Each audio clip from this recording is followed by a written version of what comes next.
नमस्कार मंडळी, तुम्हा सर्वांना आषाढी एकादशीच्या खूप खूप शुभेच्छा. मी फ्रेश होऊन सर्वप्रथम इथे देवपूजा करायला घेतली आणि छोटीशी रांगोळी काढली. देवपूजा केली की एकदम छान प्रसन्न वाटतं.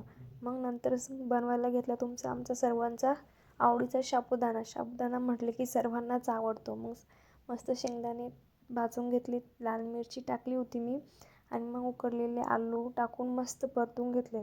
मग नंतर साबुदाणा टाकला आणि छान एकदम मस्त परतून घेतला. आज सर्वांचाच उपवास होता, मग त्यामुळे जास्त क्वांटिटीमध्ये साबुदाणा बनवला होता. तुम्ही बघू शकता किती छान असा साबुदाणा झाला होता.